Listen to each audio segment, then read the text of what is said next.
Olá pessoal, mais um vídeo nosso aqui na internet, aqui no podcast Café e Saúde. Antes de mais nada, curta esse vídeo, compartilhe com seus amigos, se inscreva no nosso canal, divulguem para a gente conseguir fazer mais e mais conteúdos bacanas para vocês sobre saúde, bem-estar, carreiras. Trazemos sempre um profissional diferente a cada semana para contar suas vivências, suas histórias. E hoje eu estou com um convidado aqui, né, que ele não é brasileiro, mas já é brasileiro de coração. Vou deixar ele se apresentar. Médico, está aqui no Brasil, né, ajudando os brasileiros com a sua medicina, com o seu carisma. Eu vou deixar ele se apresentar, que é o Dr. Cruz. Primeiro eu queria agradecer você ter aceitado o convite de estar aqui com a gente, bater um papo com a gente, contar um pouquinho a sua história, um pouquinho sobre medicina. E se apresenta para a gente de onde você veio, como que você chegou na medicina, como é que foi essa história. Então, boa noite, Eduardo, boa noite. Primeiramente, agradecer por o convite. É um prazer estar aqui, poder compartilhar um pouquinho aqui no meio para informar um pouquinho as pessoas e dar-nos a conhecer um pouquinho nosso trabalho e toda a importância que ele tem para, principalmente neste momento, para a população de Biúna. É um prazer novamente, como já disse, estar aqui com você. Meu nome é Jonel Cruz. Todo mundo me conhece por Cruz, ou seja, aqui na cidade. E nada, a gente está trabalhando, sempre fazendo um pouquinho mais dentro da nossa profissão e o que a gente puder fazer para ajudar. Estamos aqui. Você se formou em Cuba, né? Você veio de Cuba, nasceu em Cuba, na verdade. Isso, eu nasci em Cuba, sou formado no Instituto Superior de Ciência Médica de Santiago de Cuba, lá na ilha de Cuba. Sou formado em 2008, está fazendo uns 14 anos de formado como médico. Depois, um pouco mais que 2 anos, me formei como especialista em saúde da família e comunidade, o que conhecem aqui no Brasil como PCF ou SF, Estratégia de Saúde da Família. Para minha felicidade, de minha família, dos pacientes, de meus amigos, porque é uma especialização que amo de coração, gosto, porque brinda a possibilidade de você, primeiramente, ter essa interação muito mais de perto da comunidade, de todas as faixas etárias, e poder trabalhar um pouco mais pela saúde longitudinalmente da comunidade, é decir, desde que você começa, às vezes você vê as crianças nascer, dar seguimento às grávidas, puerpério, na parte de pediatria, adultos, idosos, enfim, a gente consegue atender todo tipo de faixa etária e isso é um desafio como médico. Eu sempre falo que eu respeito todas as especializações, são bacanas, ser cardiologista, ser neurologista, mas ser um especialista em estratégia de saúde da família, honestamente, é uma profissão maravilhosa e desafiante dia a dia. É decir, é um desafio muito grande, porque você tem que estar estudando, estar todo dia mantendo-se informado, sobre tudo, ou pelo menos, pelo menos saber o básico para mais, não? Okay. Eu acho que o básico é pouco. O básico para mais de toda a faixa etária e as possíveis doenças que você poderá atender. Então, realmente é um desafio, porque, Eduardo, como você imagina que também você que conhece da área, você está atendendo uma criança de menos de 1 ano, às vezes, de momento tem que atender uma grávida, tem que atender um adulto, tem que atender, todas as faixas etárias com suas doenças e você tem que dar conta, né? Tem que dar conta, e por isso que eu acho que realmente meu respeito para todas as pessoas que optam por essa especialização, e eu sou grato por ela. Tenho já 12 anos trabalhando como PCF, como Estratégia de Saúde da Família, tanto em Cuba como na Venezuela, como em outras regiões também. Agora no Brasil, há mais de... Sim, fiquei 4 anos e 9 meses na cidade de Sorocaba, na Estratégia Saúde da Família, trabalhando nas regiões mais vulneráveis, mais afastadas da cidade, como Victoria Reis, Vira Barão, que são bairros lá em Sorocaba, que se alguém me está vendo aqui agora, este bate-papo nosso, mando meu saludo, que foi um povo que nos acolheu muito bem na época de 2014, 15, e agora na cidade de Ibiúna desde 2020, que a gente começou a trabalhar acá, felizmente, na estratégia também. E acredito que ha sido uma experiência bem bacana para todos nós. Aqui não somente sou eu, aqui em Ibiúna somos 5, pelo menos cubanos, somos 5 médicos cubanos, mas ao redor de 10 médicos brasileiros, acredito, que trabalhamos em esta função de estratégia de saúde da família. É minha formação desde 2010 e, felizmente, hoje é minha profissão também aqui no Brasil. E você saiu de Cuba e foi para Venezuela, você falou para mim, né? Isso. Mas foi para um programa como o do Brasil ou foi Exato. Aventura mesmo? Não. Exato. Primeiramente, eu trabalhei em Cuba na região montanhosa, assim, na parte tinha montanha, difícil acesso também. Lá não era também nos grandes centros, então? Não.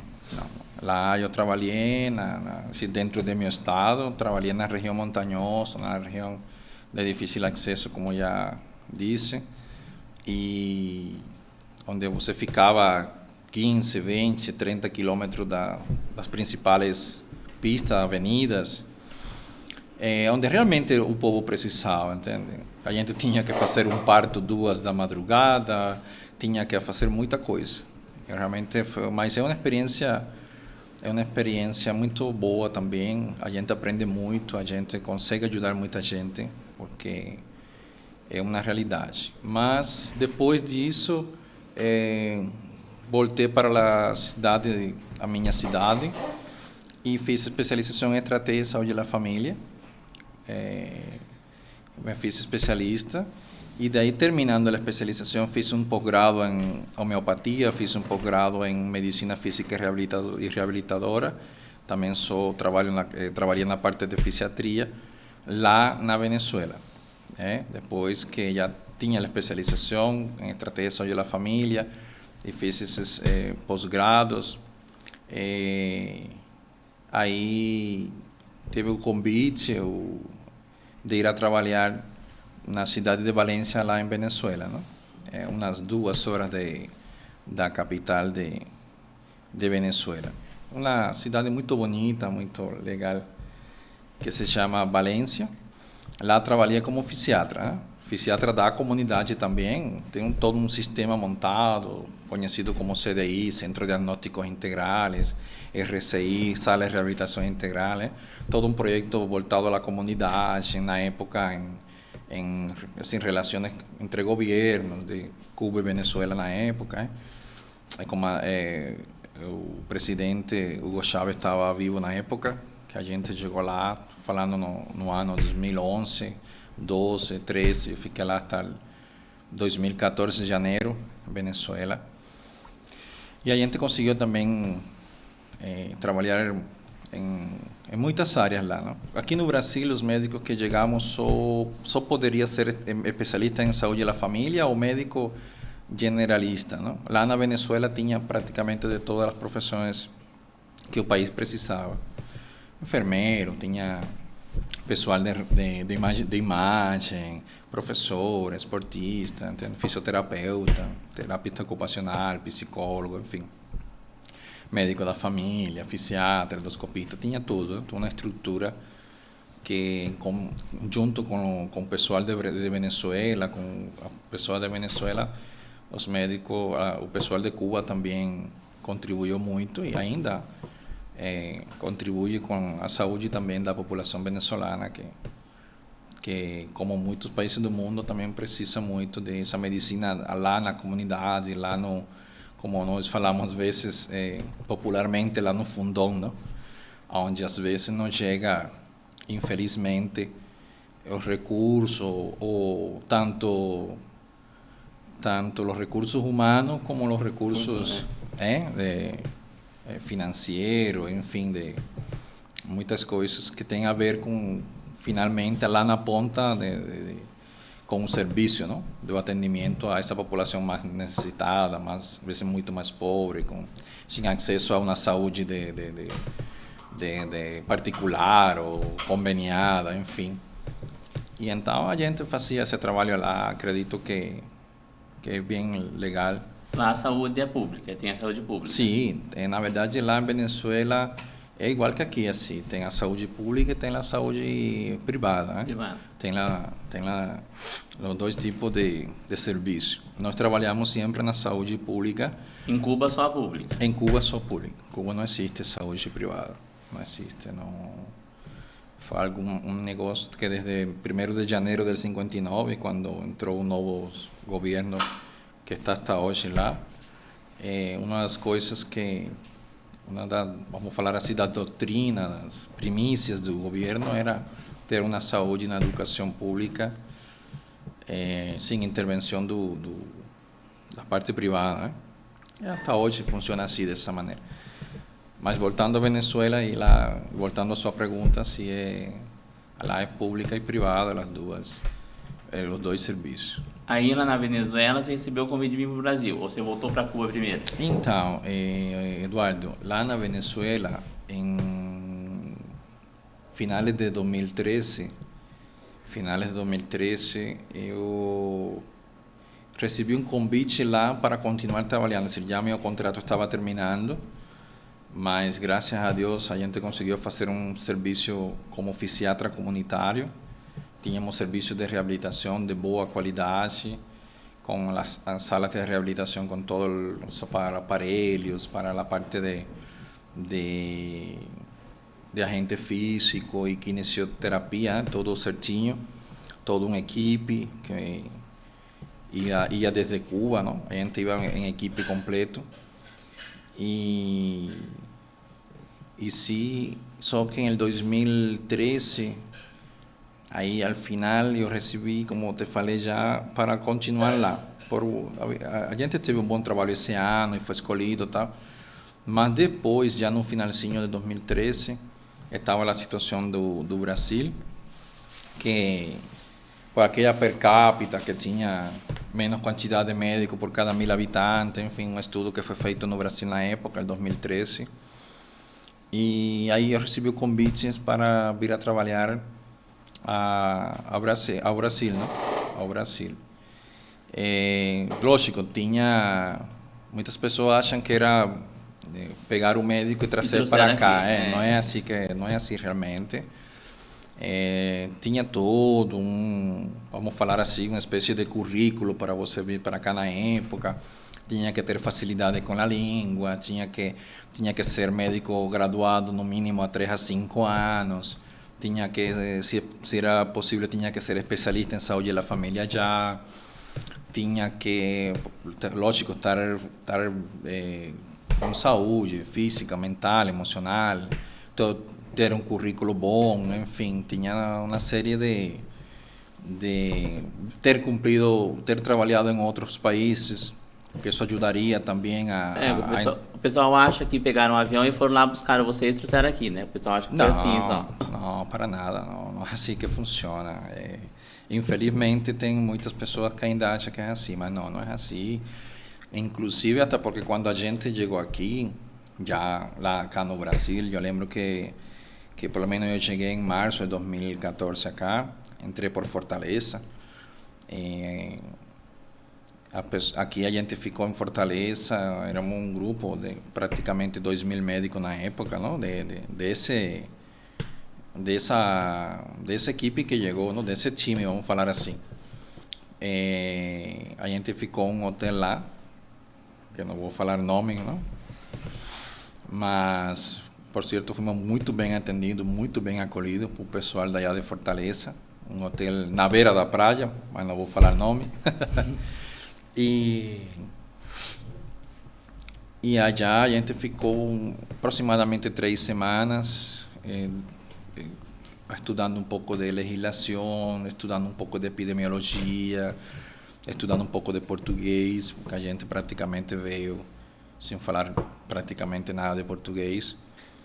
E que eram os professores, eram médicos brasileiros que não estavam, eram médicos brasileiros na época que estavam dando aula para nós, estavam tanto de epidemiologia, de legislação, das doenças, inclusive muitas doenças que também são próprias do continente daqui da América do Sul, não?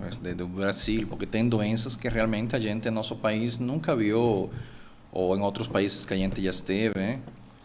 E então, e depois dessa parte de estudo, a gente teve que fazer 5 provas. A gente fez 5 provas para descer finalmente para o lugar onde ia trabalhar, né?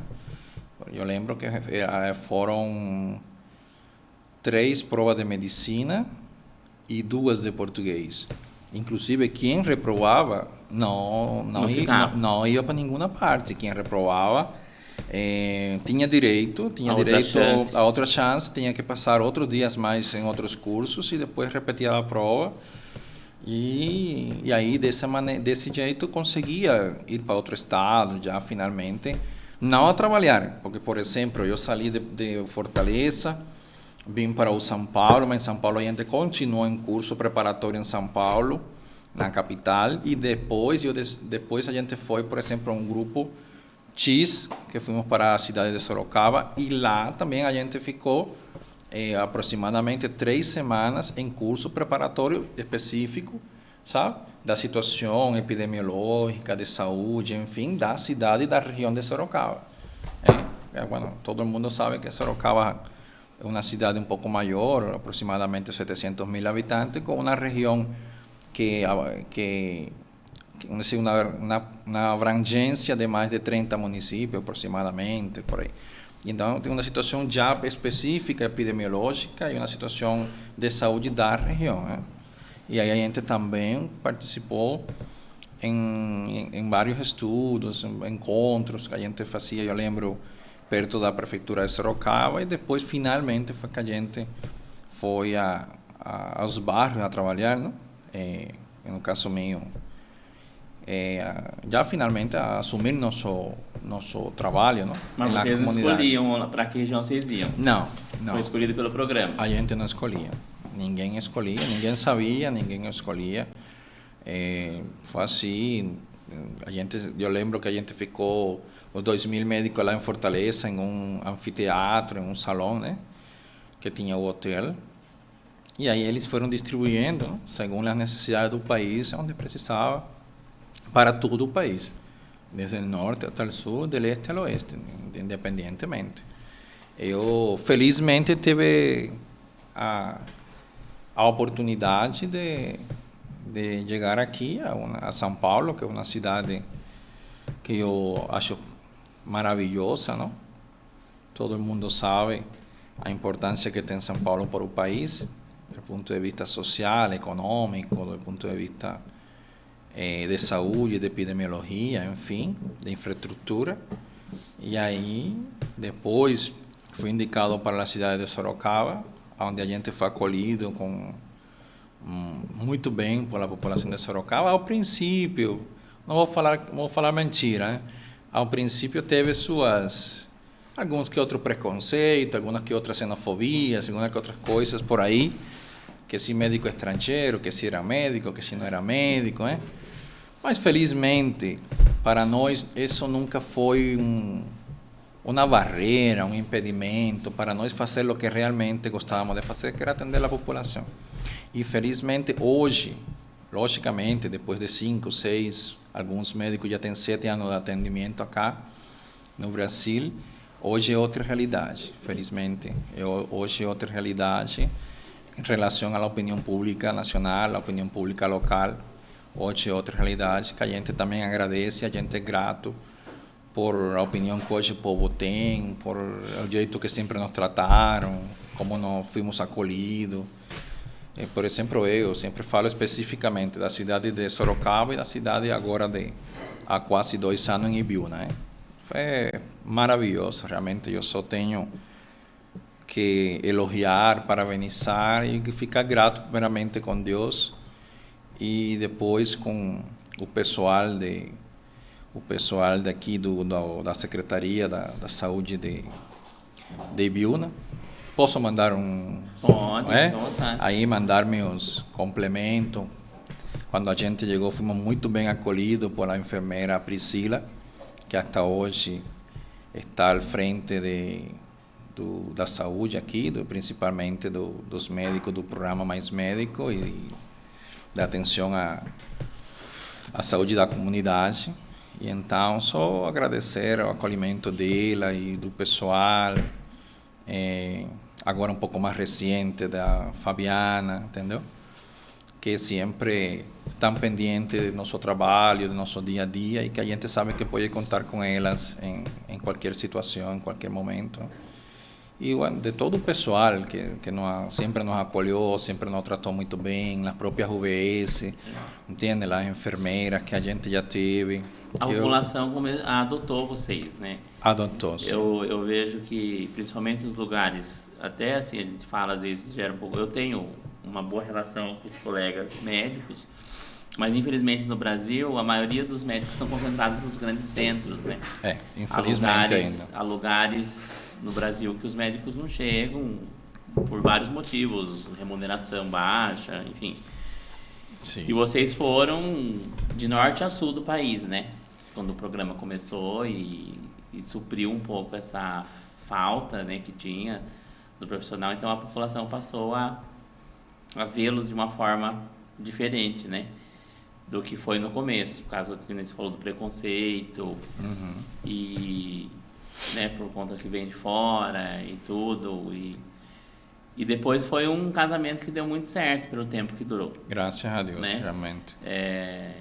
Inclusive, assim, a medicina, depois eu até vou falar sobre isso, a medicina cubana tem uma boa fama mundial, né, de pesquisa e de coisas, dessas coisas. Biotecnologia, pesquisa, ensino. Mas aí, quando o programa acabou, qual foi o motivo que você decidiu ficar? Alguns médicos foram embora, alguns ficaram. Muitos ficaram aqui, né? Sim. Você especificamente, o que fez você decidir ficar? Teve algum motivo específico ou que foi ficando mesmo? Então, Eduardo, eu vejo aí em tua fala, vejo várias perguntas, vamos falar assim.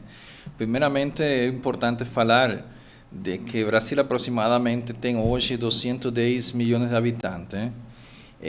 Nosso serviço, tanto como generalista, como a estratégia de saúde da família, acredito que chegou a mais de 65 milhões de pessoas, né, no Brasil.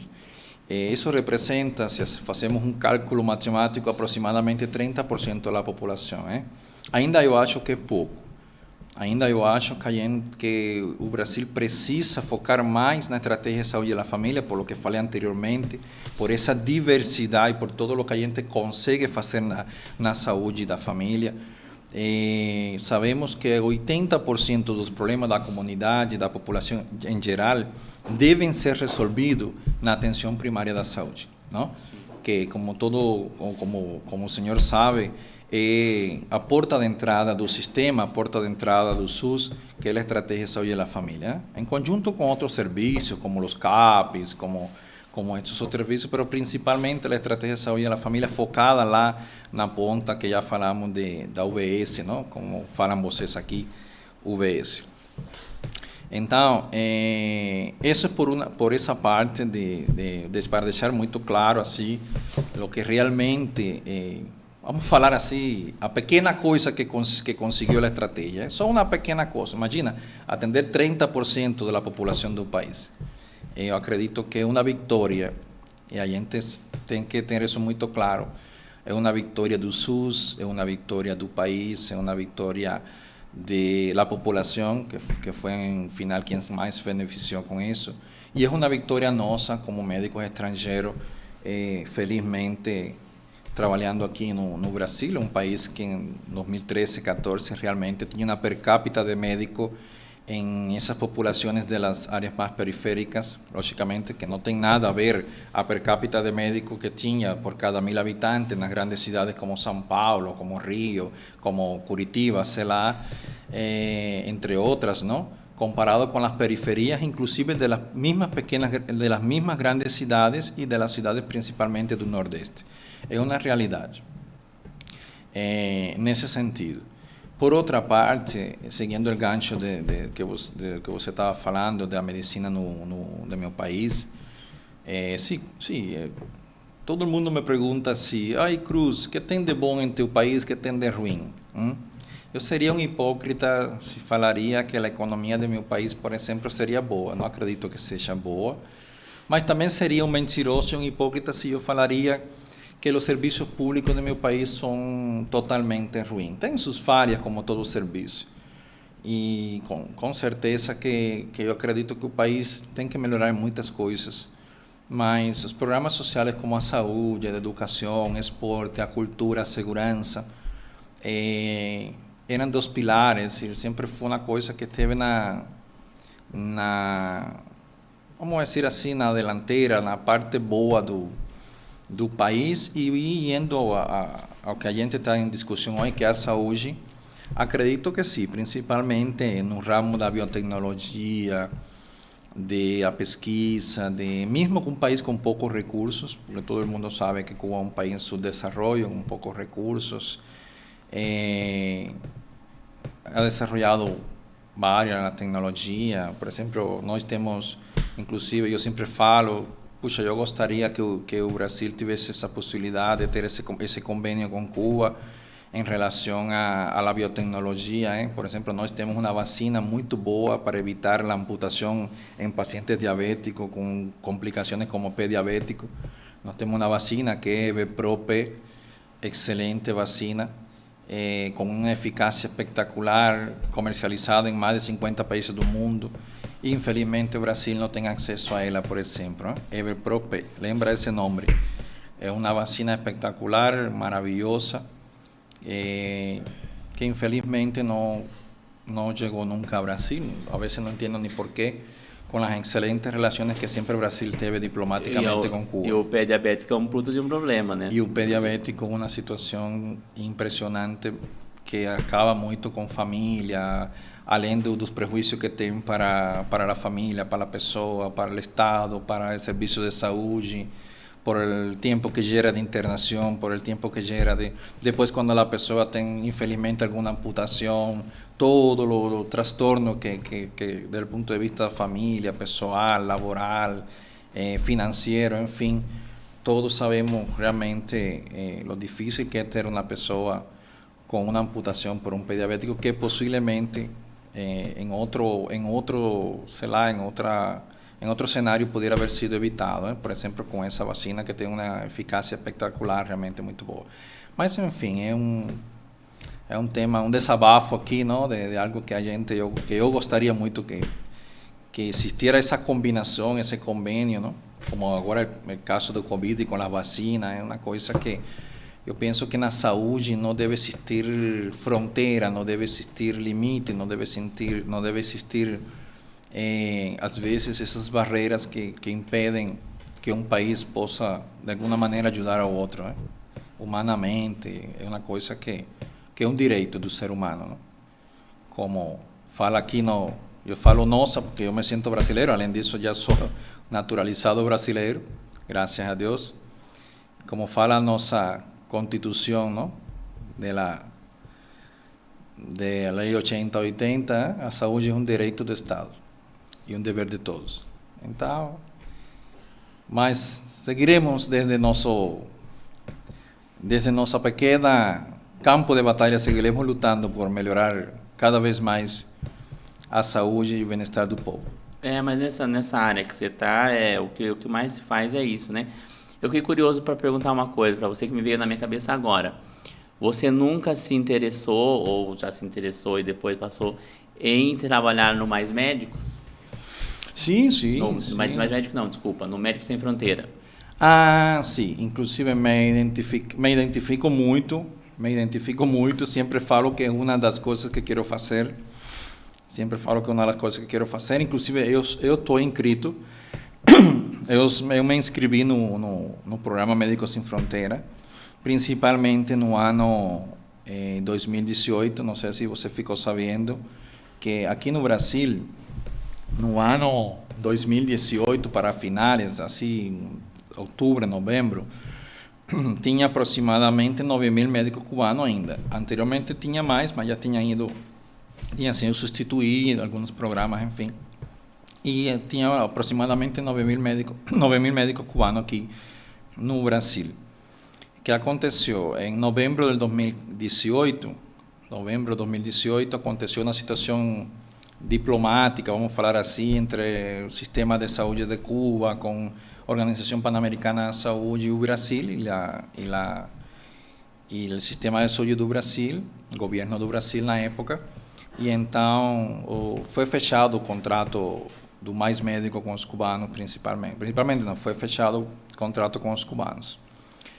Aproximadamente na época 2.000 cubanos ficamos aqui no Brasil. Já tínhamos família, ou alguns estavam casados legalmente, ou tinham filho inclusive, e ficamos 2.000 médicos cubanos aqui no Brasil. Foi uma etapa em nossas vidas bem difícil, nossas vidas, porque eu mesmo fiquei 23 meses desempregado na época, 23 meses. Foi difícil, a gente não arrumava emprego, porque imagina, não queriam dar emprego para médico em farmácia, a gente queria fazer qualquer coisa, mas entregava currículo em todas partes e era muito difícil de ser chamado. Se você não tinha uma indicação, se você não tinha um amigo, alguma coisa, era muito difícil de ser chamado. Eu fui a trabalhar em bar, trabalhei em loja, trabalhei em bairro, trabalhei até em uma lavanderia em Sorocaba.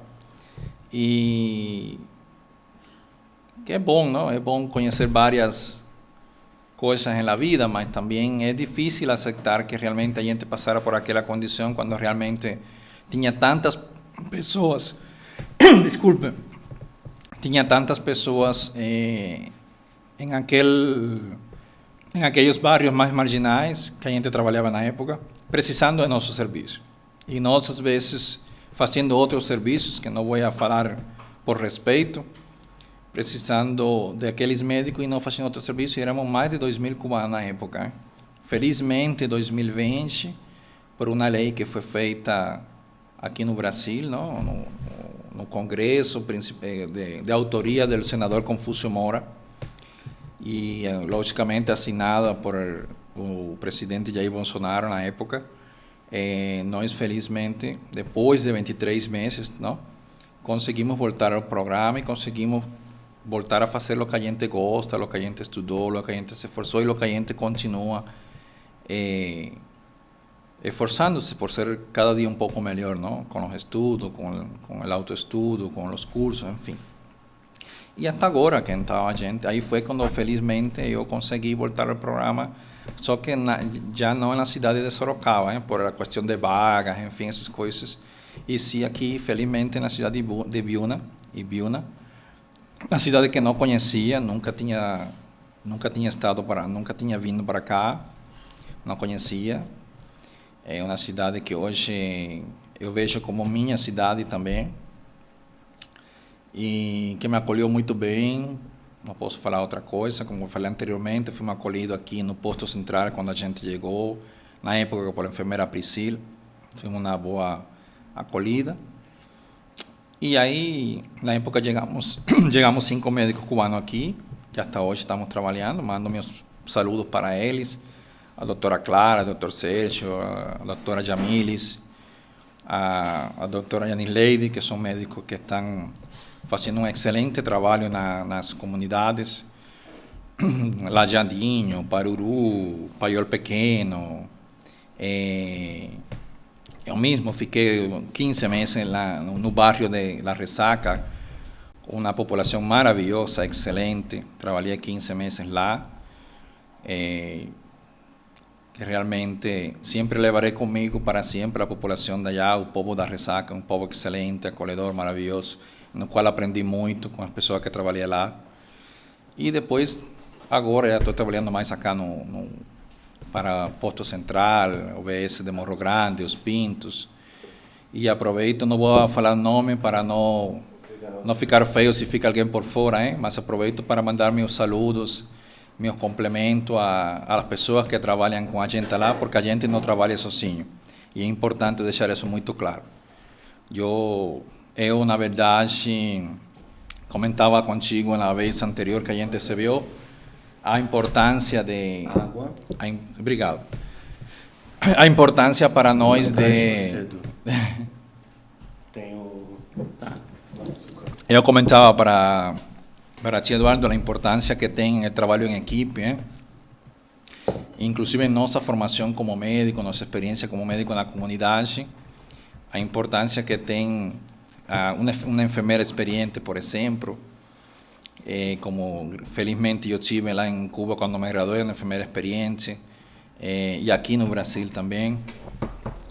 É excelente. Aproveito para mandar meus complementos à enfermeira Patrícia, que trabalhou comigo, Camila, e Patrícia, que trabalhou comigo, uma enfermeira muito experiente, que trabalha aqui no Hospital de Viuna também, que trabalhou comigo em Ressaca. A Patrícia Figueiredo? Isso. Eu conheço ela. É, excelente enfermeira, profissional maravilhosa, com uma qualidade humana. Agora trabalho com outra enfermeira que se chama Selma, não sei se conhece ela também. Não, acho que a Selma não. A Patrícia eu conheço porque eu trabalhei com ela e ela é professora lá no Vida. Isso, conheço ela foi enfermeira minha, Patrícia. Agora estou trabalhando com outra enfermeira que se chama Selma, uma pessoa também com uma experiência, título em ginecobstetrícia, uma pessoa especialista em saúde da família também, igual que eu, uma pessoa excelente também. É uma equipe, não? Estou falando da enfermeira e já saludando no nome dela todas as pessoas do equipe, para não esquecer de ninguém, não é? Enfermeira Sheila também lá nos Pintos, enfermeiro Fábio, daqui do Posto Central, que trabalhou fortemente com a gente no Covid. A gente também teve a experiência do Covid. Acredito que vai ser um tema que você vai a tocar em algum momento. A gente teve essa experiência de participar diretamente no atendimento do Covid aqui, durante uma parte da pandemia. E foi uma experiência que vai ficar sempre gravada para nós para sempre. A gente nunca acreditou nem pensou que ia ter que enfrentar uma pandemia tão difícil e tão terrível aqui na cidade de Viuna. Hasta hoje a gente enfrenta, não? Porque é importante deixar isso claro, que a pandemia não acabou. Não, inclusive aumentou esses últimos 15 dias. É importante deixar isso claro. Nós estamos aqui sem máscara porque estamos no estúdio, né? Mas aí, para concluir aí o raciocínio, você não chegou aí no Médicos Sem Fronteiras ainda por conta do quê? Tem um monte de exigências, né? Eu, por exemplo, se eu falasse inglês fluente, eu já teria ido, né? Porque lá eles recebem os médicos e enfermeiros mesmo, né? Porque eu acho que a experiência, por exemplo, você ficar 1 ano, 2 anos no Haiti, algum país da África, sei lá, algum outro lugar, Venezuela, não sei onde eles tanto atuam, não tem nenhum outro emprego ou curso que se equivale a isso, né? É uma experiência única, Eu acredito que é uma experiência única. Dentro dos médicos que estão aqui ainda no Brasil e muitos que já foram, tinha muitos colegas que também que participaram, trabalharam na África, trabalharam no Haiti, e eles, a gente sempre conversava, né? Realmente são uma experiência única, porque são países onde a pobreza, onde a situação sanitária é precária, não é uma situação no limite dos limites, né? E então é muito gratificante o trabalho que a gente consegue fazer em esses lugares. Mas também eu acredito importante e gratificante o trabalho que a gente, por exemplo, conseguiu fazer na Venezuela, na própria Cuba, ou no Haiti, ou aqui também na periferia do Brasil, né? Eu acho, Eduardo, que as periferias do Brasil ainda precisam muito de assistência médica, precisam muito de atendimento, precisam muito de acolhimento, precisam muito de seguir fazendo esse trabalho em equipe que a gente faz com a enfermeira, com a técnica, às vezes com dentista, que seria muito bom acabar de colocar dentista com seu assistente em todos os postos de saúde, como parte dessa equipe, entendeu? Que existieran psicólogos também, nutricionistas. Eu acho esse trabalho multiprofissional, esse trabalho em equipe, esse trabalho, eu acho que não tem não tem, principalmente para essa população que não consegue pagar um convênio, que não consegue pagar uma consulta privada, né? Que todo mundo sabe que tem valores exorbitantes. Realmente, em algumas empresas, não todos, mas às vezes os que são melhores têm valores muito altos, né? Imagina, para quem ganha um salário mínimo, sei lá, R$ 1.100, pagar um convênio 500, 700, 300 que seja. Dependendo da idade, é até mais caro. E depende da idade, depende mais caro, e depende da empresa, que simplesmente não estou querendo citar nome aqui, não. Mas você e eu sabemos que independência da empresa, da idade, da patologia que tenha, é uma coisa muitas vezes fora de qualquer possibilidade para muitas pessoas, assim. E pior que não é muita pessoa, são milhões de pessoas, assim.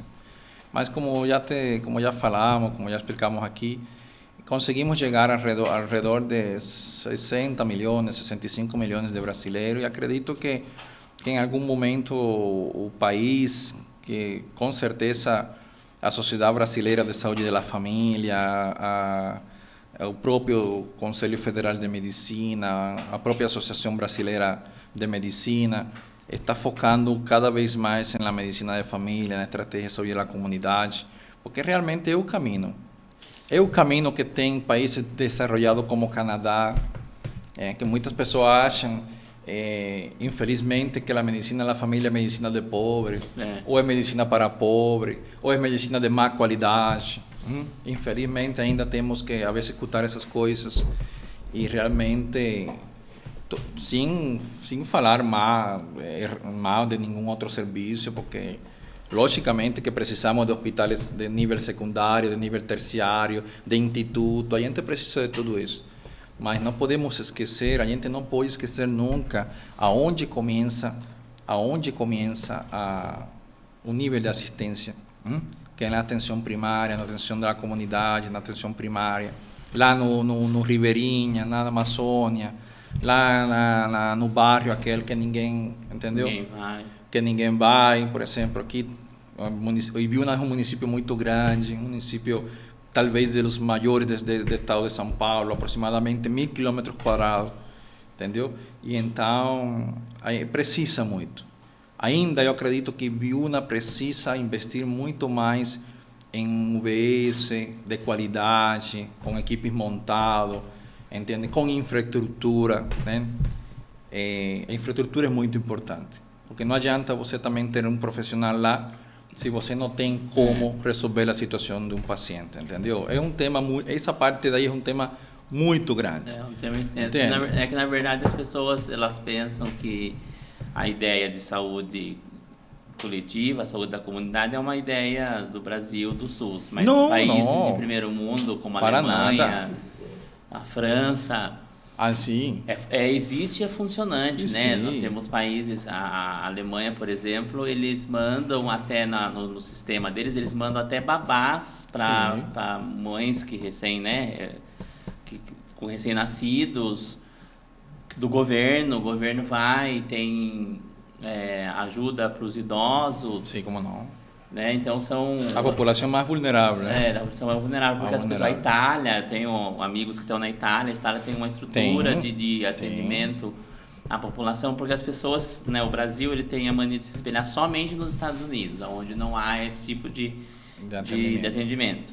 A gente tem o Canadá, a França, a Itália, a Alemanha, que são referência em estratégia de saúde da família. Referência. Saúde da família. Talvez tenha outro nome, logicamente, a vezes por isso as pessoas podem acreditar que não existe, ou que é um invento do Brasil, ou que é um invento do sistema público do Brasil, entendeu? Nem sequer do Conselho Federal, nem sequer da Associação Médica. A vezes vem como um invento do sistema público, talvez, ou do sistema do SUS. E não é assim. Não é assim. É um modelo. É um modelo muito bom quando se faz com qualidade, com amor, com carinho, com equipe montada, com infraestrutura, entendeu? Logicamente, tudo isso precisa de infraestrutura, de personal humano, precisa de financiamento, como eu falo, das 3 esferas do governo, federal, estadual e municipal. Precisa de muita infraestrutura, porque todos os recursos às vezes são um pouco caros. Não adianta também você ter um médico, um local, e um paciente com uma glicemia, assim, com uma diabetes, uma glicemia alta, um destro alto, e você não tem a insulina naquele momento para tomar ou um soro, ou para suturar, entende? Essas são coisas básicas que é importante ter também no sistema, no serviço também. Mas, realmente, como você falou, a medicina de saúde da comunidade, ou seja, como, por exemplo, no meu país, fala medicina MRI, medicina general integral, ou medicina da comunidade, ou estratégia de saúde, existem muitas siglas, mas, afinal, é a mesma coisa. É o atendimento à necessidade da população em sua comunidade, em sua família. Pronto. Você vai tratar não só o indivíduo, você vai tratar o indivíduo, a família e a comunidade. Como? Com promoção, com prevenção, com cura, com medicina de cura e reabilitação. Vamos aplicar as 4, porque na atenção primária de saúde, como falei anteriormente, a gente consegue resolver 80% dos problemas da população. Certo? E esse 80% inclui promoção, prevenção, cura e reabilitação. Certo? Esse tudo você dá para fazer desde a estratégia de saúde da família. E ainda também a gente tem, por exemplo, aqui em Ibiúna, o serviço de reabilitação, que é um serviço muito bom, de excelência. Eu tive a possibilidade também de reabilitar-me lá, com o pessoal de acupuntura, se pratica a acupuntura, a medicina tradicional, com uma qualidade excelente, mas não lembro o nome do profissional que me atendeu, mas se me está vendo, se algum dia vê o programa, o podcast, mando meus complementos para ele e para o pessoal que me atendeu lá. E sempre temos que melhorar, não? Eu sempre falo, eu digo que eu sou do sino virgem, não? O sino virgem sempre se está cobrando tanto para si como para os outros. Sempre temos que melhorar, mas realmente você faz um bom trabalho. Desafoga o sistema terciário, né? Porque a maioria das pessoas que vão nos pronto atendimentos poderiam ser resolvidos nas UBS, né? Com certeza. Onde as cidades não atuam. E pegando esse gancho, o pessoal, há quem diga que há pessoas que são contra o Sistema Único de Saúde, né? Que não tem noção do que está falando. Mas o SUS é um negócio, mesmo funcionando com problemas, é um negócio estratosférico fora de série. O SUS aguentou a pandemia como poucos países do mundo. Com todos os problemas que nós tivemos, né? Tanto de logística, quanto de governança, quanto de tudo. Mas o SUS, ele chegou ao máximo do máximo, passou do limite, mas ele segurou, né? Por conta, eu sempre brinco lá no meu serviço que o SUS é a mãe, né? Que é a mãe que abre a porta para todos, né? A visão da galinha, que coloca todo mundo embaixo d'água, porque quando a corda estoura lá no hospital particular, é para o SUS que eles mandam. O tratamento do câncer, o particular não consegue segurar. Ele fica por um tempo, devolve o paciente para o SUS.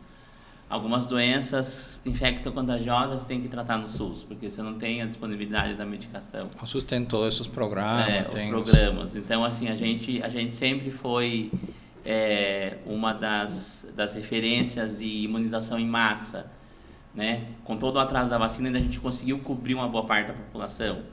Então, assim, esses tipos de bate-papo que eu sempre gosto de propor para convidados que são da área, para tentar, o mínimo que a gente conseguir alertar a população, delas entenderem o processo do SUS, né? Aprenderem quem deve ser cobrado para que o SUS funcione da maneira como deve funcionar. Certo. E entender que com todos os problemas que o SUS enfrenta, ainda ele funciona muito bem. Certo. Né? E você, quando chegou aqui, você tinha noção que tinha um sistema de saúde, vocês tiveram que estudar, obviamente. Sim. Mas o que te encantou? Assim, que você acha que te encantou no Sistema Único de Saúde, como profissional? Quando você chegou aqui, conheceu como que funcionava tudo? Eduardo, me encantou muitas coisas. Tanto é assim que por isso, lógico, eu fiquei... Por isso ficou, né? Eu fiquei em 2018, porque tinha família, na época era casado. Bom, depois por coisas da vida acabou, e a vida continuou, e eu fiquei aqui porque realmente eu gostei do sistema de saúde do Brasil. Como a gente falou, falhas tem todo o sistema de saúde do mundo. Os Estados Unidos praticamente quebrou o sistema de saúde porque não tem um SUS. e um dos países do primeiro mundo mais desarrollado do mundo e referência mundial. E praticamente foi um sistema de saúde que quebrou. Eu acredito que se a pandemia em aquele ápice continuara uns 3 meses mais, os Estados Unidos não tinha como resolver a situação, porque não tem um SUS, simplesmente assim. Simplesmente não tem um SUS. E todos os países que têm um sistema único de saúde, ou outro nome que seja, mas que com esse mesmo significado, realmente tiveram um nível de supervivência e de fazer as coisas para todo o mundo o melhor possível, muito melhor que esses países desenvolvidos que não contam com esse sistema. Uma das coisas que me encantou do SUS é, por exemplo, o programa de vacina. O programa de vacina do SUS eu acho que é espetacular, eu acho que é maravilhoso. Por exemplo, Cuba tem um sistema de vacina muito bom, reconhecido mundialmente por a Organização Mundial da Saúde, Pan-Americana da Saúde, por todas as organizações mundiais. Muito bom. Mas, entretanto, por exemplo, não tem a vacina do HPV. Não tem a vacina do HPV. Tem outras que o Brasil não tem, por exemplo, como é aquela que te falei de Everprope. Mas não tem a vacina do HPV, por exemplo, que eu acho que é uma vacina maravilhosa, espetacular, coloca na adolescência, e faço um chamado aqui. Hoje mesmo minha enfermeira, a Selma, estava conversando com uma paciente. Está faltando informação, Eduardo. Está faltando informação. E, inclusive, eu me coloco à disposição para, em outro programa que a gente consiga falar especificamente do sistema de saúde, principalmente das vacinas, as consultas, entende? Por faixa etária, na grávida, na criança, e principalmente da vacina. Porque a vacina que salvou o povo brasileiro. Tudo bem que, infelizmente, tivemos aproximadamente 660 mil falecidos no Brasil, em meio de uma pandemia. Infelizmente. Hoje ainda está morrendo aproximadamente 300 pessoas por dia. E realmente, infelizmente, a pandemia não acabou. E é um chamado que a gente aproveita para fazer, de não esquecer o álcool gel, de não esquecer a máscara. Agora a gente está sem máscara aqui porque está no programa. Mas não dá para tirar a máscara dos lugares fechados, e hoje eu diria que chamo a população a usar também nos lugares mais abertos, como, sei lá, na rua, enfim. Mas o Sistema Único de Saúde, Eduardo, para não sair de sua pergunta, no próprio atendimento, no próprio medicamento de alto custo, que são muito caros, não é caro aqui, é caro no mundo inteiro. Entende? Não é caro aqui, é caro no mundo inteiro. E principalmente nos programas de câncer, de tuberculose, de hanseníase, de doença de transmissão sexual como HIV, enfim. São programas do SUS com medicamento gratuito para toda essa população, por todo o tratamento. Então, isso não é todo o país que tem. Entendeu? Não é todo o país que tem. Agora, com a própria vacina para todo o mundo, inclusive até 4 doses para os idosos, que já está, inclusive acho que a partir de hoje já começa mais de 50 anos, pode tomar a 4ª dose, entende? A 3ª dose até 59 anos, já a criança maior de 5 anos pode também tomar, enfim. E um chamado à população de Biúna, um chamado à população da região para se vacinar, porque em la vacina está a imunidade, e na vacina você consegue, que muitas pessoas pensam de que a vacina é para tirar a doença, que a vacina vai... Não. Só que a vacina, primeiramente, vai imunizar a pessoa para evitar uma complicação.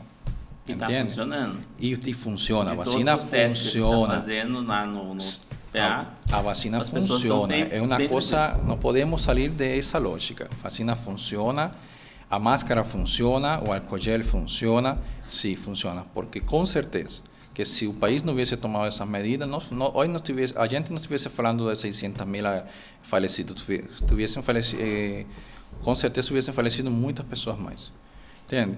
Mas é que tanta coisa do SUS, cara, é tanta coisa que é impressionante, é apaixonante realmente falar do Sistema Único de Saúde, porque não é, eu sou suspeito de falar porque trabalho em ele, não? Mas eu fico de verdade... Eu fico muito grato, principalmente, por estar no SUS, por conhecer o SUS do Brasil, por compartilhar todas essas coisas boas. E isso, gratidão e que cada dia tenha mais programa, que cada dia tenha mais coisas para o bem-estar da população, principalmente mais carente. Mas, resumindo a tua pergunta, uma das coisas, entre tantas coisas que eu gostei, pero que sim me apaixonou, foi o sistema de vacinação do SUS, com todo o seu calendário de Programa Nacional de Vacina, que sabemos que tem o SUS desde a grávida, o recém-nascido, não? A criança em todas as suas faixas etárias, tem vacina para o adolescente, para o idoso, vacina para todo mundo. A vacina de H1N1, da famosa vacina da gripe, que faz um apelo à população também agora em este clima de Biúna, que ainda eu não me acostumo muito, de muito frio, hein? Imagina, venho de um país do Caribe, e até inclusive o tempo que fiquei em Venezuela também muito quente, e o tempo que fiquei em Sorocaba muito mais quente também que Biúna. Aí chegou aqui em Biúna. Pelo amor de Deus, Eduardo. É negócio, bicho pega, como falam vocês. Porque lá o inverno de vocês é o quê? 23 graus? Isso, lá, isso não é inverno, é o verão de vocês. Lá, a pessoa com 20 graus, 21 graus já estão com E aqui com ano roupa passado de frio. fez menos 1 grau. Pelo amor de Deus. Aí tem que arrepiar. Tem que estar em sua casa, cuidando-se, tomando um chá quente. E aumenta as afecções respiratórias, né? Porque aqui, embora é frio, tenha bastante brejo, mas assim, Ibiúna tem a tendência de ter um ar seco às vezes. E aí isso vai... muita gente gripada, muita gente resfriada, muita gente com Covid. A gente fez domingo, se eu não me engano, a gente teve 47 positivos. Sim. Em 12 horas de plantão. Mais 47 pessoas positivas, mas com uma gripe. Você pergunta, vacinado? Vacinei 3 doses, vacinei 2. Mesmo as que vacinaram 2, estão ali. E aí onde você percebe a importância da vacina, exatamente. a importância da proteção. Né? Por exemplo, Brasil, na última estadística, nas últimas 24 horas teve quase 40.000 casos. E nos últimos 7 dias teve um promédio de 30.000 positivos com Covid na média, não? Quase 30.000. Mas sem a mesma gravidade do começo. Sem a mesma gravidade, logicamente, por la vacina, não? Qualquer que seja. Eu mesmo coloquei a Coronavac, 2 doses, depois coloquei a Pfizer. Todas são boas. Até porque a maioria delas são vírus mortos. Sim, não é vacina atenuada. Que muita pessoa tem medo, não sei o que. Realmente, a grande maioria delas não tem nenhum problema. É por causa dos efeitos colaterais, né? Eu, por exemplo, tomei AstraZeneca, né? Foi um soco, né? Ela acabou comigo. Eu não senti nada. Eu senti as 2 doses, mas enfim, faz parte, era esperado, né? Que fizesse essa situação. Mas eu não peguei Covid, entendeu? Nós estamos, para 3 anos quase de pandemia, né? Se for contar. E eu trabalho na área da saúde e eu não peguei Covid. Eu não peguei assim, que eu tenha registrado que peguei. Os testes que eu fiz, todos deram negativo. Quando tinha alguma gripe, alguma coisa. Isso já antes da vacina. Depois da vacina, então, acho que acabou melhorando, porque nós temos vai ter muita coisa a ser estudada ainda para entender muita coisa. Nós temos pessoas que, por algum motivo específico, não se contaminaram. Né? Sim. Vai ter que tentar entender o porquê. E estava na mesma família, a pessoa estava do lado e não se contaminou. Então, assim... Então, a saúde em si é um negócio que vai se transformando e vai caminhando. Inclusive, isso que você falou de bate-papos específicos, eu tenho a ideia, até eu nunca falei, acho que no ar isso, eu tenho a ideia de fazer algumas mesas redondas. Seria bom. Alguns programas de mesa redonda, convidar 3, 4 profissionais por exemplo... De uma área específica. Uma enfermeira, alguém e falar de um tema específico. Seria muito bacana. Porque além da gente aprender junto, né, trocando esses conhecimentos, você consegue passar informação à população, né, em questões, principalmente essas questões de infectologia, né, que está relacionado a saúde da comunidade. Por isso, quando eu resolvi fazer hoje eu não tenho mais, mas eu tinha uma pré-lista de possíveis pessoas que eu convidaria. Quando eu pensava em médico ou da família ou infectologista, porque são assuntos que abrangem um número maior de pessoas do que específico. Você traz que é bacana também, obviamente que eu quero convidar, mas você traz, por exemplo, um esteticista. É bacana, mas aí é um nicho ali que ele vai chegar, né? Um cirurgião plástico, não sei. Quando você pega a medicina da família, infectologista... É tudo. É tudo. Ele é todo um pouco. Que tá todo mundo no meio desse bolo, né? Eu trouxe aqui o Dr. Jaime, depois você dá uma assistida lá. Vi, assisti. Ele é um excelente. profissional excelente. Gostei do projeto dele, achei um projeto excelente. Deus permita que me chamara para acompanhar o projeto dele. Excelente.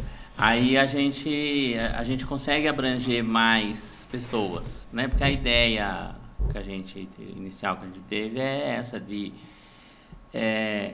se eu fizesse uma aula para pessoas que são profissionais de saúde, era bacana também, mas aí fica um negócio meio quadrado, né? Certo. Então, quando a gente bate papo com alguém, abre horizontes, mentes, as pessoas se identificam, né? Assistem, falam, nossa, eu tenho bastante feedback desse jeito. Nossa, eu ouvi aquele negócio, eu não sabia daquilo, não sabia disso. Sim.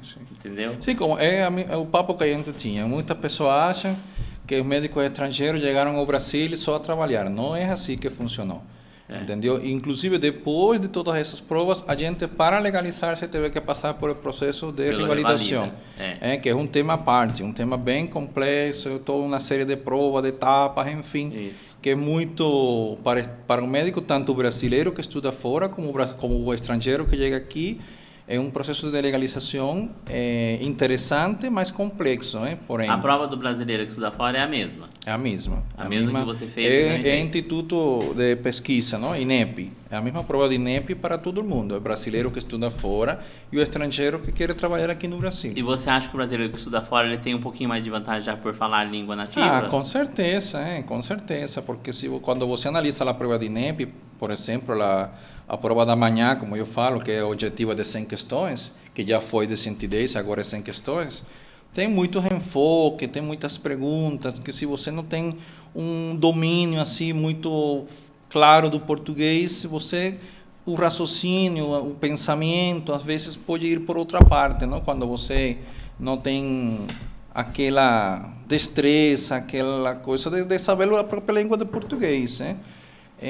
A gente também aqui tem que fazer exame de português para poder trabalhar, que é a prova do CERP-BRAS, que agora recentemente foi retirada da obrigatoriedade, mas enfim, eu lembro que na época eu tive que fazer, eu fiz lá na Unicamp, não? Que é o CERP-BRAS, o exame de proficiência em língua portuguesa. Precisa também para a população poder entender, né? Exato, não, é lógico, a população falar que a gente vai falar um português, sabe, como tem pessoas às vezes por aí que acham que a gente tem que falar um português perfeito, é impossível, né?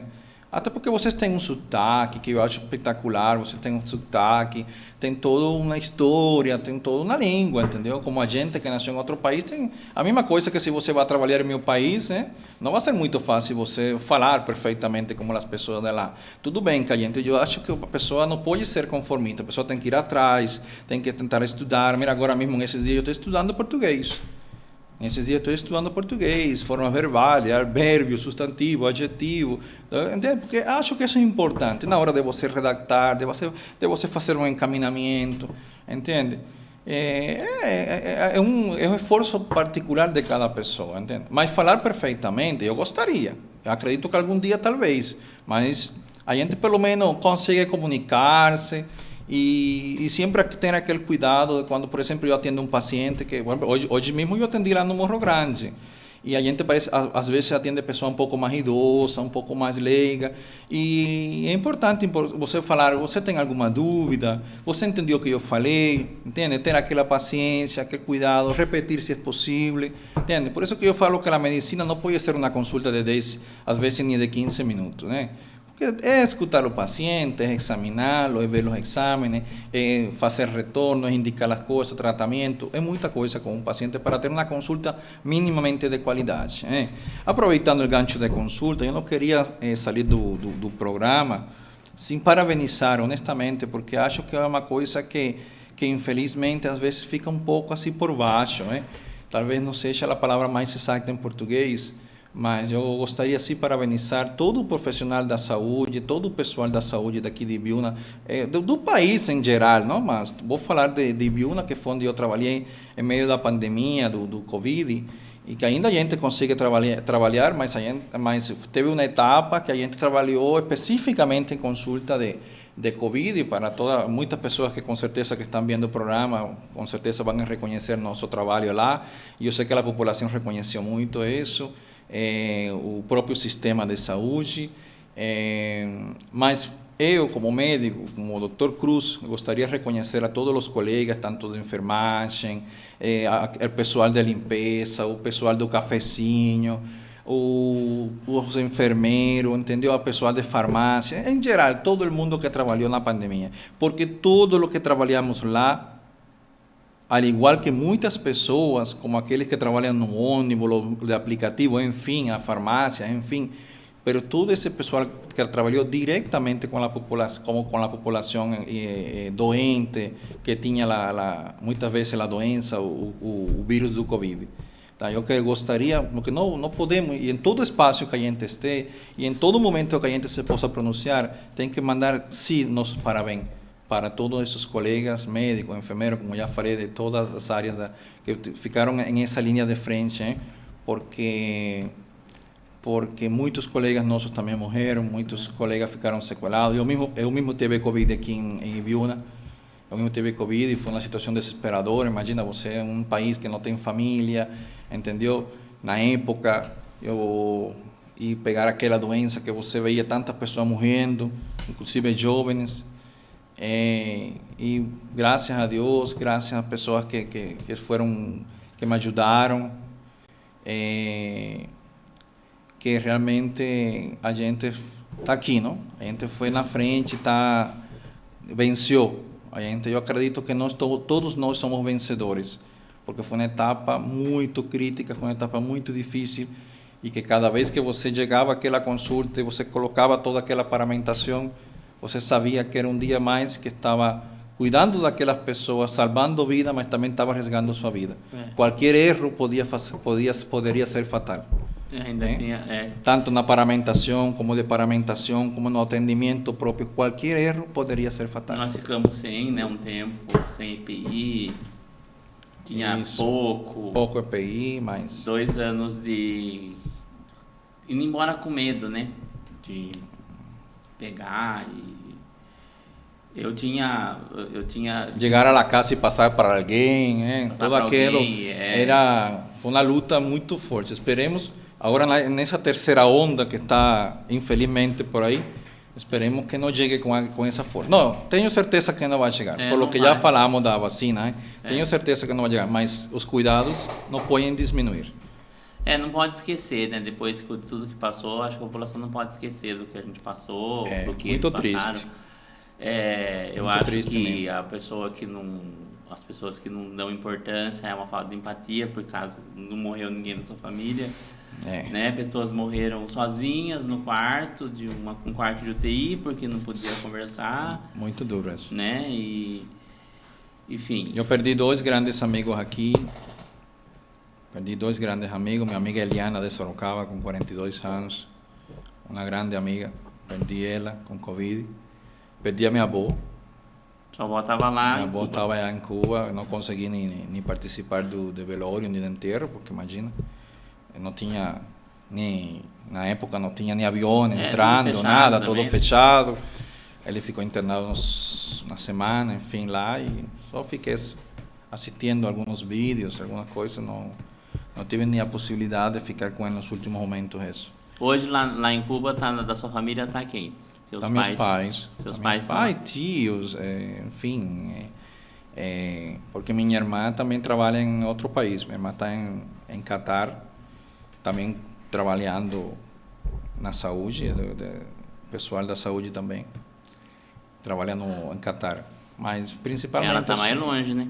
Trabalha longe, já tem mais de 7, 8 anos lá em Catar.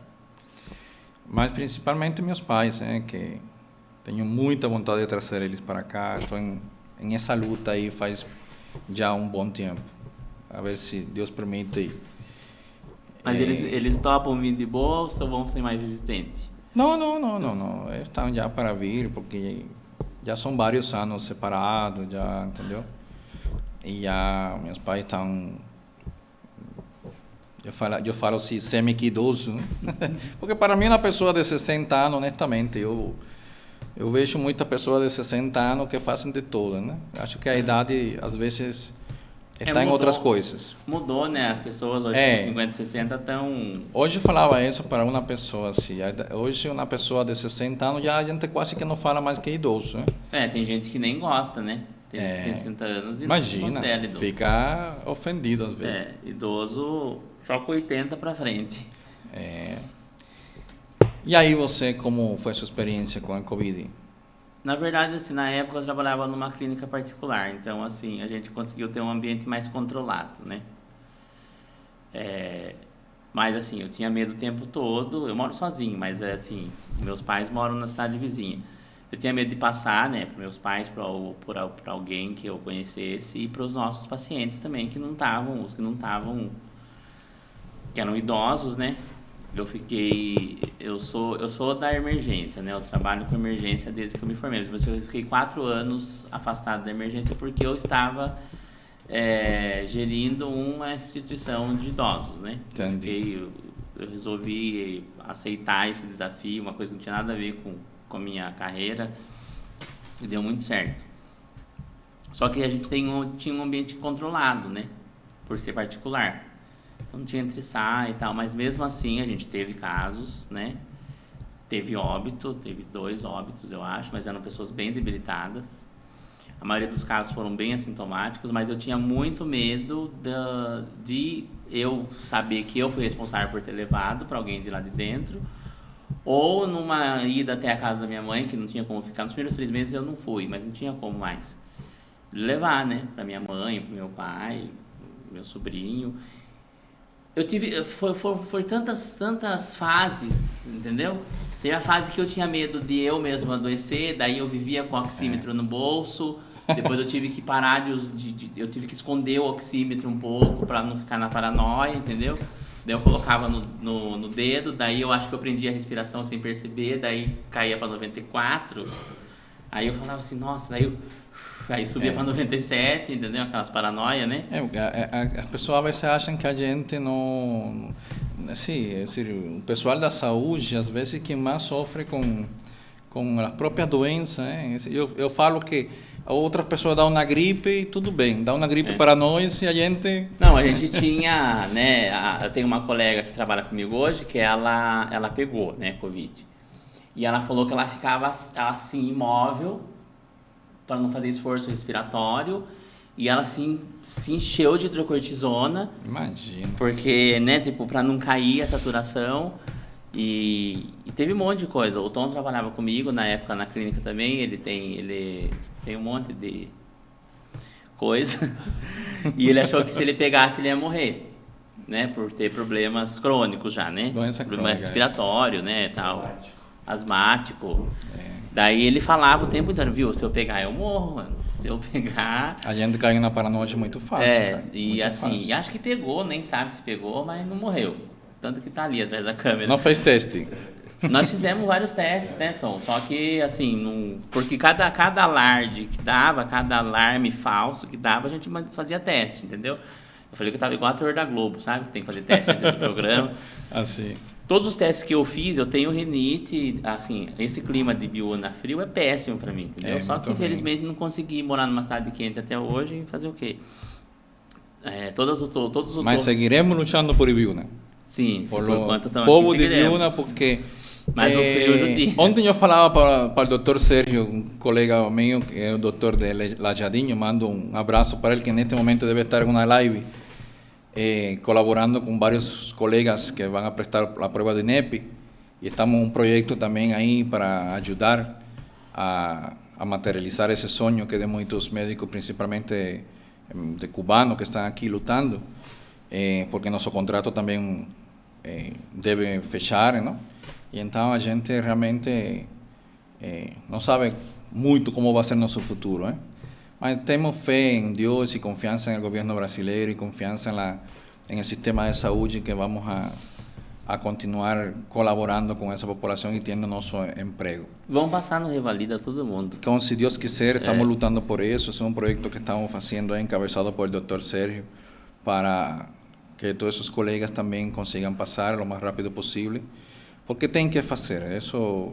Todo o país do mundo estabelece suas regras, terá seu sistema, e os médicos têm que minimamente ter essa comprovação, não, de conhecimento.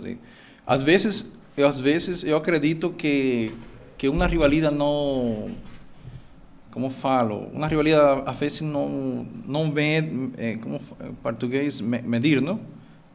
Não mede, não vai medir exatamente a qualidade daquele médico, porque aqui tem excelentes colegas que com 2 especializações, mestrado, enfim, trabalharam em vários países, sabe? E às vezes vão ao exame, ou foram ao exame já e não conseguiram passar, porque é um exame muito estressante, não é aquele tempo, você tem a cabeça cheia de muitas expectativas que você coloca em aquele exame, entendeu? E tudo isso vai em contra se você não sabe controlar o sistema nervoso, principalmente no exame prático, que você tem que atender 10 pacientes na frente de 3 a 5 câmaras profissionais, entendeu? Um tipo de exame que a gente não está acostumado, que em outra cidade eu mesmo tive que fazer em Porto Alegre, enfim. O exame prático, vocês atendem paciente de verdade ou simulação? Não, é atores. São atores contratados por a empresa que faz o exame, né? A empresa que faz o exame terceirizada, INEP, contrata atores e atrizes. Mas eles simulam toda uma situação real de um paciente. Exemplo, é uma grávida, é uma criança, é uma pessoa com Covid, é uma pessoa com uma doença infecto-contagiosa, ou uma doença de transmissão sexual, ou uma puérpera, é tudo. São 10 pacientes que a gente se examina. Daí você tem que atender e tem que tomar 10 conduta. minutos por paciente, 10 pacientes... E dar a conduta. E dá tudo, é tudo. Aí eles vão avaliar se a sua conduta foi plausível? Sim. Cada paciente... Mas não 10... tem uma conduta que seja considerada a correta, porque vocês têm liberdade na conduta. Então, não é assim. Não é assim. O que acontece? O Brasil trabalha muito por protocolo, né? Brasil trabalha muito por protocolo, que é uma coisa que a gente chocou um pouco quando chegou, não? Protocolo do Covid, né? Sim, protocolo do dengue, protocolo de não sei o que. Você tem que regir por esse protocolo, até porque se você sai desse protocolo, entende? Pode dar algum problema para você lá na frente, né? Então, essa prova tem um checklist e tem um gabarito. Tem um checklist, tem um gabarito. Entendi. As possíveis respostas que as possíveis perguntas que você poderia fazer, ou que você devia perguntar, entendeu? Então, você tem cada paciente 10 minutos, você chega, você e o paciente, e um card, onde você vai desenvolver 4 ou 5 perguntas por cada, é decir, que vem aquele card. Basicamente, atendimento do paciente, examiná-lo, interrogá-lo, ver os exames, interpretar os exames, colocar tratamento, retorno, se tem que notificar ou não, que a gente teve que aprender muitas doenças que são de notificação obrigatória no Brasil, que não eram em nosso país, que a gente não conhecia. Entende? Porque, por exemplo, no meu país, a gente não tratava leishmaniose, a gente não tratava chaga, a gente não tratava uma série de doenças que aqui trata, né? Não tinha caso de febre amarela, nessas coisas que a gente teve que recapitular, voltar de novo a estudar. Por isso que é importante a epidemiologia e é importante esse estudo, né? Aproveitando esse gancho de médico, eu gostaria de explicar uma coisa aqui para a população, principalmente de Ibiúna, que me escuta. Nós, todos os médicos que estamos aqui na Estratégia de Saúde da Família, os médicos do programa do SUS, todos brasileiros ou cubanos, que são os que estão aqui em Ibiúna, são o brasileiro ou cubano. Graças a Deus todos somos uma grande família. Todos somos especialistas em estratégia de saúde da família. Muitos somos especialistas feitos em Cuba e pós-graduados como pós-graduado como estratégia de saúde da família aqui no Brasil, inclusive por a Universidade da Unesp, não? Que significa isso? Por que eu estou falando deste tema e quero dar aquela importância. Muitas pessoas vão atender-se com a gente e falam, mas se ele não é pediatra, por que ele me vai atender, entendeu? A minha criança. Porque aquele cartelinho de clínico geral, né?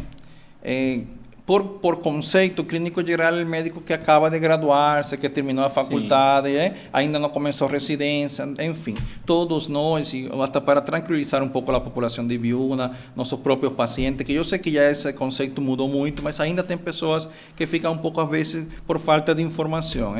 Todos nós atendemos qualquer faixa etária, somos especialistas em saúde da família, que atende qualquer faixa etária, entende? Desde, como eu falo, desde 0 anos a 120 anos, ser idoso, puérpera, grávida, parte de ginecologia, logicamente. A gente não é especialista, por exemplo, em ginecobstetrícia, mas a gente faz todo aquele primeiro atendimento, os pacientes de pequena e meia complexidade. Logicamente, já na atenção secundária e terciária estão os especialistas que vão atender na situação que a gente los tenha que transferir ou encaminhar.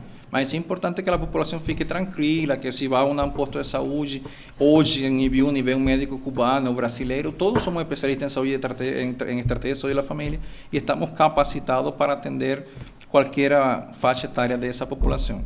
É a porta de entrada, né? É a porta de entrada. Saúde. Depois, aí, e exige muito. Eu sempre falo que o médico de estratégia de saúde da família é o que mais tem que estudar.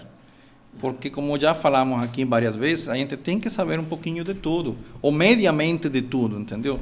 Para poder chegar àquele 75%, 80% ou até 85%. Aí deixamos um 15% para a atenção secundária e um 5% para a atenção terciária.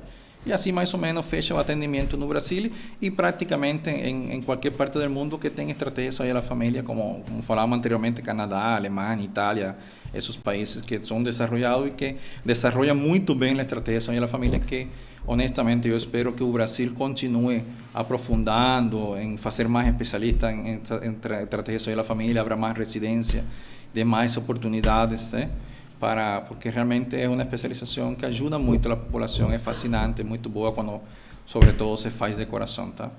Muito bem. Bom, vou indo para os finalmente aqui, que eu nem até perdi a noção do tempo, porque são muitos... É muita coisa, muitas coisas para falar. Mas tá bom, um bate-papo legal. Deixo aqui o convite para você participar da nossa mesa redonda, que nós vamos organizar. Nós estamos organizando. Obrigado, agradeço. Que eu acho que vai ser muito pertinente. Agradecer pela participação, né, que você teve, né, de ter desprovido do seu tempo, do seu horário, da sua agenda. A gente sabe que todo mundo anda corrido. Imagina. Ultimamente. Ainda vamos estudar um pouco hoje. Isso, participar aqui com a gente, né? E agradecer de verdade mesmo, se você quiser deixar algum recado final para o pessoal, para a gente encerrar, não sei. Você está na UBS da onde mesmo que você falou? Agora eu estou trabalhando, por exemplo, amanhã vou estar nos Pintos. Amanhã vou estar trabalhando nos Pintos, lá com uma equipe maravilhosa, gerenciado pela enfermeira Sheila. Deixo meu cumprimento para toda a equipe de lá. Na terça e na quarta fico no Morro Grande, também lá com a enfermeira maravilhosa Selma, com uma equipe também espetacular, maravilhosa. E às vezes estou aqui na terça-feira no Posto Central. Posto Central estou ficando na terça-feira também. Outro pessoal maravilhoso aí. E aí se são vários médicos, é um pouco maior, não? Um pouco maior, mas também se trabalha muito bem aí, com o apoio da coordenação, gerenciado pela enfermeira Priscila, Fabiana, enfim. Administradora, toda uma equipe que trabalha para que a consulta se possa fazer com a mínima qualidade possível. E bom, para terminar, eu não posso deixar de falar de nossa gratidão, primeiramente a Deus, por dar-nos a possibilidade primeiramente de ser médico de estratégia de saúde da família, da comunidade, que é o famoso médico da família. Porque é uma profissão que eu acho, assim como tua profissão de enfermeiro, como toda a profissão da saúde, que tem que ver com esse atendimento ao povo, realmente a gente só tem que ter gratidão, porque sempre que você possa ajudar o próximo, realmente você também está ajudando a si mesmo e está fazendo bem. Meus agradecimentos a todas as pessoas que sempre nos deram a mão, nos ajudaram, quando estávamos trabalhando, quando estávamos desempregados, agora que estamos durante a pandemia, já seja pessoas que nos ajudaram, nos colaboraram em lo profissional, por a parte da saúde aqui de Ibiúna, vereadores, excelentes pessoas também aqui que apoiam muito o sistema de saúde. Eu não vou citar assim, porque são vários e a gente... Pero, por exemplo, sei lá, Lucas do SAMU, o vereador da Ressaca, o vereador de Paruru, que também sempre está apoiando, de Vanil. Tem vários vereadores, me desculpam aqui por não falar de los outros, mas em conjunto eu acho que todos eles, de forma geral, o próprio secretário da Saúde, o que atende a atenção básica, sabe? O próprio o sistema público do município, eu acredito que sempre tem muito em conta o sistema de saúde. E meu chamado é, primeiramente, parabenizar por todas as coisas feitas e seguir fazendo, porque o município de Ibiúna está precisando muito ainda de recurso humano, de recurso financeiro, de infraestrutura, sobretudo, principalmente nos postos de saúde. E acredito que devem vir muitas coisas boas aí para o povo. Deixar meu agradecimento para ti, que me convidaste a este programa, que acho que é um espaço maravilhoso. Aqui, o Tom, Tom, que está trabalhando aqui com todo o sistema de iluminação, de câmera, que às vezes a gente nunca fala de que está detrás das câmeras, que é tão importante, que está aí ajudando-nos para que este espaço esteja no ar. E, bom, não posso deixar de falar de pessoas um pouco mais allegadas, principalmente meus pais, que mesmo que sem estar aqui no Brasil, sempre estão incentivando, sempre estão mandando aquela energia positiva, sabe? Aquele desejo de que tudo salga bem, de que a gente continue lutando, mesmo estando fora deles. Agora mesmo eu tenho 4 anos, 4 anos exatamente que não vejo eles, que não consigo estar com eles. Se Deus quiser, este ano, acredito, estou fazendo de tudo para que a gente volte a estar junto, algo que já preciso, que necessito, que é muito importante para mim.